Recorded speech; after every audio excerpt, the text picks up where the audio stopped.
السلام عليكم ورحمة الله وبركاته. إن الحمد لله نحمده ونصلي على رسوله الكريم وعلى آله وأصحابه أجمعين. عن أنس بن مالك رضي الله عنه قال رسول الله صلى الله عليه وسلم اللهم حجة لا رياء فيها ولا سمعة রাওয়াহুল ইবনে মাজাহ। হাদিসটি বিস্তারিত ব্যাখ্যা করা প্রয়োজন। আসুন আল্লাহর নামে শুরু করি। হজে ইখলাস তথা রিয়া ও সুমআ থেকে মুক্তির জন্য হজের আগে হৃদয়ের প্রস্তুতি অত্যন্ত গুরুত্বপূর্ণ। কেননা নিয়তের বিশুদ্ধতা ও আল্লাহর জন্য একনিষ্ঠ ইবাদতই হচ্ছে মাবরুর হজের অন্যতম শর্ত। রাসূল সাল্লাল্লাহু আলাইহি ওয়াসাল্লাম বলেন, আল্লাহুম্মা হাজ্জাতান লা রিয়া ফিহা ওয়ালা সুমআহ। হে আল্লাহ, আমাকে এমন হজের তৌফিক দান করো যাতে কোনো রিয়া নেই, কোনো সুনাম, কোনো উদ্দেশ্য নেই। হাদিসটি বর্ণিত হয়েছে সুনান ইবনে মাজাহর ৮৯০ নম্বর হাদিস।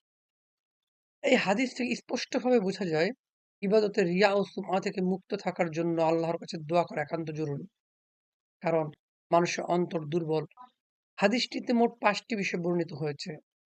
তার মধ্যে ৩টি স্পষ্টভাবে বলা হয়েছে, ২টো অন্তর্নিহিত অর্থ। প্রথমত, ইবাদতের মূল ভিত্তি হলো ইখলাস। নিয়ত বিশুদ্ধ না হলে বড় আমল আল্লাহর দরবারে গ্রহণযোগ্য হয় না।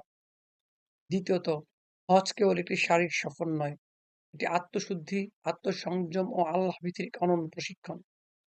তৃতীয়ত, সুমআ অর্থাৎ মানুষের প্রশংসা পাওয়ার মানসিকতা ইবাদতের জন্য মারাত্মক ক্ষতিকর। এটি ধীরে ধীরে আমলের আত্মাকে নিঃশেষ করে দেয়। চতুর্থত, রিয়া ইবাদতকে নষ্ট করে দেয়, যাকে রাসূলুল্লাহ সাল্লাল্লাহু আলাইহি ওয়াসাল্লাম গোপন শিরক হিসেবে আখ্যায়িত করেছেন। মানুষকে দেখানোর জন্য করা আমল আল্লাহর সন্তুষ্টি অর্জন করতে পারে না। পঞ্চমত, হজ কবুল হওয়ার মূল শর্ত হলো তাকওয়া ও আন্তরিকতা। বাহ্যিক আমলের চেয়ে অন্তরের অবস্থা আল্লাহর কাছে অধিক গুরুত্বপূর্ণ। তাই দোয়া হলো মুমিনের সবচেয়ে শক্তিশালী আত্মরক্ষার অস্ত্র। আমরা যে ৫টি শব্দ বলি তা হচ্ছে এই: ইখলাস, হজ, রিয়া, সুমআ এবং দোয়া। এই ৫টি বিষয় এই হাদিসটিতে বর্ণনা করা হয়েছে। সুতরাং আমাদের কর্তব্য হচ্ছে প্রতিটি ইবাদতে নিজের নিয়ত বারবার যাচাই করা এবং আল্লাহর কাছে এই দোয়া করা যেন আমাদের হজ ও সকল আমল একমাত্র তার সন্তুষ্টির জন্য হয়। আল্লাহুম্মা হাজ্জাতান লা রিয়া ফিহা, এটা হচ্ছে হজের জন্য। আল্লাহুম্মা উমরাতান লা রিয়া ফিহা ওয়ালা সুমআ, এটা হচ্ছে উমরার জন্য।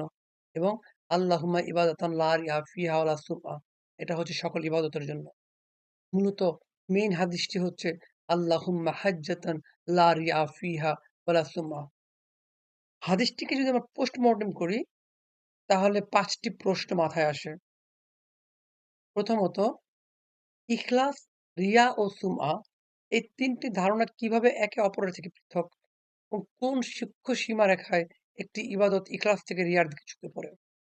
দ্বিতীয়ত, হজ ইবাদতের নিয়তের ভূমিকা কেন এত মৌলিক এবং ইখলাস ছাড়া হজ কিভাবে তার আত্মিক মূল্য হারাতে পারে? তৃতীয়ত, কোরআন ও সহিহ হাদিসের আলোকে আমল বিনষ্টের অদৃশ্য শত্রু রিয়া ও সুমআ কিভাবে আমলকে নষ্ট করে দেয় এবং কেন এগুলোকে গোপন শিরক বলা হয়? চতুর্থত, ব্যক্তিগত ও সামাজিক জীবনে ইখলাস চর্চা করতে গিয়ে একজন মুমিন কি বাস্তব চ্যালেঞ্জের মুখোমুখি হয় এবং সেগুলো অতিক্রমের কার্যকর উপায় কি হতে পারে?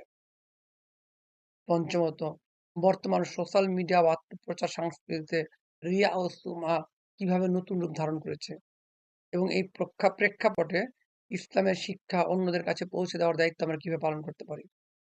আসুন প্রশ্নগুলোর উত্তর খোঁজার চেষ্টা করি।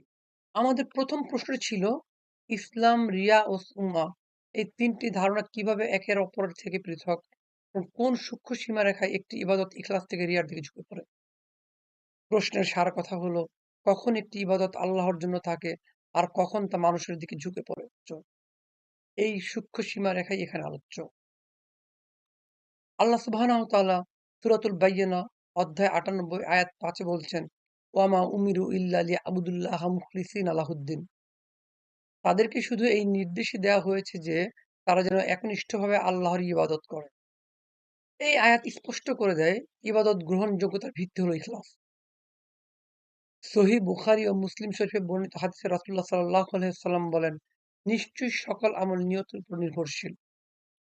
এই হাদিসটি সহিহ বুখারীর ১ নম্বর হাদিস এবং সহিহ মুসলিম ১৯০৭ নম্বর হাদিস। এই হাদিসটিকে যদি আমরা আমাদের আলোচ্য হাদিসের সাথে মিলাই তাহলে বোঝা যায় ইখলাস ইখলাস হচ্ছে আল্লাহই একমাত্র উদ্দেশ্য। রিয়া হচ্ছে মানুষকে দেখানো উদ্দেশ্য, আর সুমআ হলো মানুষকে শোনানো ও প্রশংসা পাওয়ার উদ্দেশ্য। নিয়তের মধ্যে যখন মানুষ কি বলবে এই ভাব ঢুকে পড়ে, তখন ইখলাস দুর্বল হয়ে রিয়ার দিকে ঝুঁকে যায়। আমাদের দ্বিতীয় প্রশ্নটি ছিল, হজ ইবাদতে নিয়তের ভূমিকা কেন এত মৌলিক এবং ইখলাস ছাড়া হজ কিভাবে তার আত্মিক মূল্য হারাতে পারে? প্রশ্নের সার কথা হলো, হজ কি শুধু শারীরিক ইবাদত নাকি আত্মিক যাত্রা? মূলত নিয়ত ও ইখলাসকে বলা হয় হজের আত্মা। মহান আল্লাহ সুবহানাহু ওয়া তাআলা সূরাতুল হজ অধ্যায় ২২ আয়াত ৩৭ এ বলছেন, লা ইয়ানালাল্লাহু লুহুমুহা ওয়ালা দিমাউহা ওয়ালাকিন ইয়ানালুহুত তাকওয়া মিনকুম। আল্লাহর কাছে পৌঁছায় না তাদের গোশত বা রক্ত, বরং পৌঁছে তোমাদের তাকওয়া। সুতরাং বুঝতেই পারছেন, হজের উদ্দেশ্য বাহ্যিক কাজ নয়, অন্তরের তাকওয়াই আসল। হাদিসের আলোকে রাসূল সাল্লাল্লাহু আলাইহি ওয়াসাল্লাম বলেন, যে ব্যক্তি হজ করলো এবং অশ্লীলতা ও গুনাহ থেকে বিরত থাকলো, সে এমনভাবে ফিরে আসে যেমন তার মা তাকে জন্ম দিয়েছিল। হাদিসটি বর্ণিত হয়েছে সহিহ বুখারীর ১৫২১ নম্বর হাদিসে ও মুসলিম শরীফের ১৩৫০ নম্বর হাদিসে। এই হাদিস প্রমাণ করে ইখলাস ছাড়া হজ একটি ভ্রমণে পরিণত হয়, ইবাদত হয় না। আর পরিপূর্ণ হজ অবশ্যই পরিপূর্ণরূপে গুনাহ মাফ করে দেয়। আমাদের তৃতীয় প্রশ্নটি ছিল, কোরআন ও সহিহ হাদিসের আলোকে আমল বিনষ্টের অদৃশ্য শত্রু রিয়া ও সুমআ কিভাবে আমলকে নষ্ট করে দেয় এবং কেন এগুলোকে গোপন শিরক বলা হয়েছে? প্রশ্নের সার কথা হলো, আমল বিনষ্টের অদৃশ্য শত্রু রিয়া ও সুমআ কেন এত ভয়ঙ্কর? মহান আল্লাহ বলেন, সূরা আল মাউন আয়াত ৪ থেকে ৬, ফাওয়াইলুল লিল মুসাল্লিন আল্লাযীনা হুম আন সালাতিহিম সাহুন আল্লাযীনা হুম ইউরাউন। ধ্বংস তাদের জন্য যারা নামাজ পড়ে কিন্তু লোক দেখানোর জন্য, অথচ তারা তাদের নামাজ সম্পর্কে গাফিল। আয়াত থেকে এই কথা স্পষ্ট যে লোক দেখানো ইবাদত ধ্বংস ছাড়া আর কিছুই দিতে পারে না। মুসনাদে আহমদে বর্ণিত রাসূলুল্লাহ সাল্লাল্লাহু আলাইহি ওয়াসাল্লাম বলেন, আমি তোমাদের জন্য সবচেয়ে বেশি ভয় করি ছোট শিরক। সাহাবীরা জিজ্ঞেস করলেন, ইয়া রাসূলুল্লাহ, ছোট শিরক কি? তিনি বলেন, রিয়া। রিয়া কেন গোপন শিরক? কারণ এতে আল্লাহর ইবাদতের উদ্দেশ্যের মধ্যে মানুষকে শরীক করা হয়। আমাদের চতুর্থ প্রশ্নটি ছিল, ইখলাস চর্চা করতে গিয়ে একজন মুমিন ব্যক্তিগত ও সামাজিক জীবনে কি বাস্তব চ্যালেঞ্জের মুখোমুখি হয় এবং সেগুলো অতিক্রমের কার্যকর উপায় কি হতে পারে? প্রশ্নের সার কথা হলো, ইখলাস রাখা কেন এত কঠিন? ইখলাস রাখা কঠিন কারণ মানুষের নফস স্বাভাবিকভাবে প্রশংসা ও স্বীকৃতি ভালোবাসে। মহান আল্লাহ সূরা ইউসুফ অধ্যায় ১২ আয়াত ৫৩ তে বলছেন, ইন্নান নাফসা লাআম্মারাতুন বিসসুই। নিশ্চয়ই নফস মানুষকে মন্দের দিকে প্ররোচিত করে।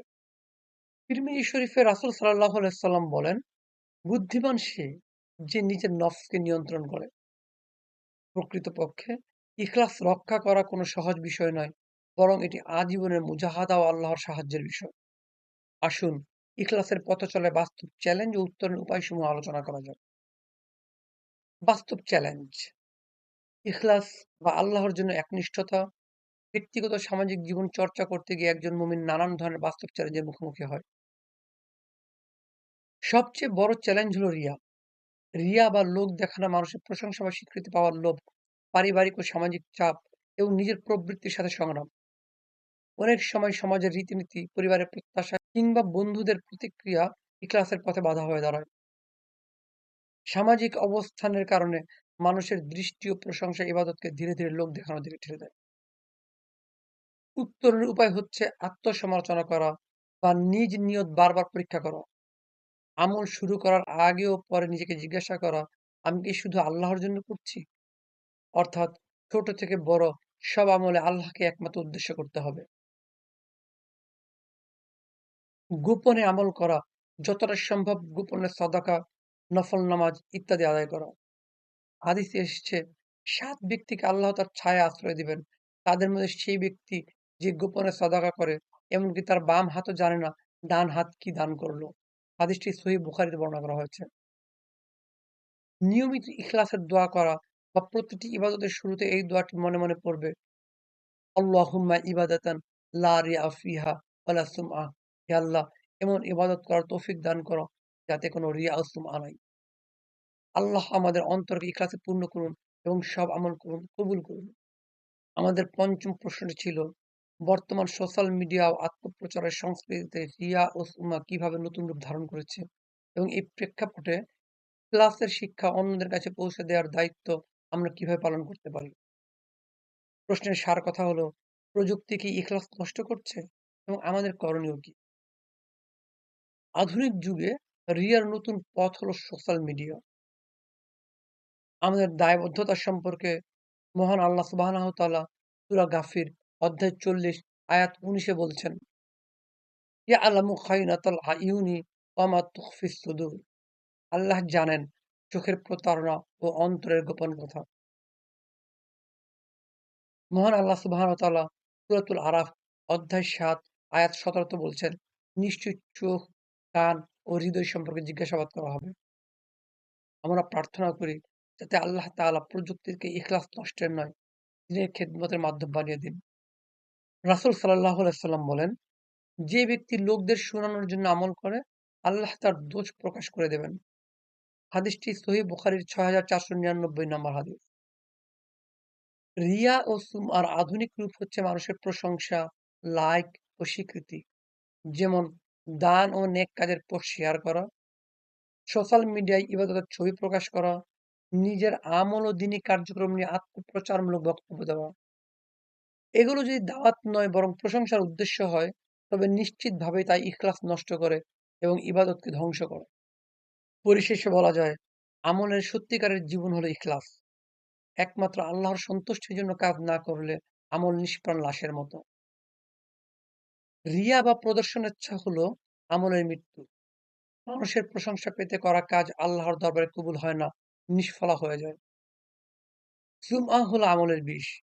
সুমআ বা শোনানো, অর্থাৎ লোকজন যাতে শুনে বা জেনে যায় সেজন্য মানুষের প্রশংসা পেতে করা কাজ আল্লাহর দরবারে কবুল হয় না, নিষ্ফলা হয়ে যায়। হজ শুধু দৈহিক সফর নয়, এটি হৃদয়ের সফর। আল্লাহর দিকে ফিরে আসার, আত্মশুদ্ধির ও আধ্যাত্মিক পুনর্জাগরণের এক মহাযাত্রা। দোয়া হলো মুমিনের সবচেয়ে শক্তিশালী আত্মরক্ষার অস্ত্র। এটি বিপদের ঢাল, অসহায়ত্বের সম্বল এবং আল্লাহর কাছেই একমাত্র সত্যিকার আশ্রয়। আমাদের করণীয় হলো মানুষের প্রশংসা বা নিন্দাকে গুরুত্ব না দিয়ে শুধু আল্লাহর সন্তুষ্টি খুঁজব। মহান আল্লাহ বলেন, কুল ইন্না সালাতি ওয়া নুসুকি ওয়া মাহইয়ায়া ওয়া মামাতি লিল্লাহি রাব্বিল আলামিন। এটি বর্ণনা করা হয়েছে সূরাতুল আনআম অধ্যায় ৬ আয়াত ১৬২ এবং ৬৩ তে। বলুন, নিশ্চয়ই আমার সালাত, আমার কুরবানি, আমার জীবন ও আমার মৃত্যু বিশ্বজগতের প্রতিপালক আল্লাহর জন্য। আর কোন শরীক নেই। আমি এরই নির্দেশ প্রাপ্ত হয়েছি এবং আমি সর্বপ্রথম মুসলিম।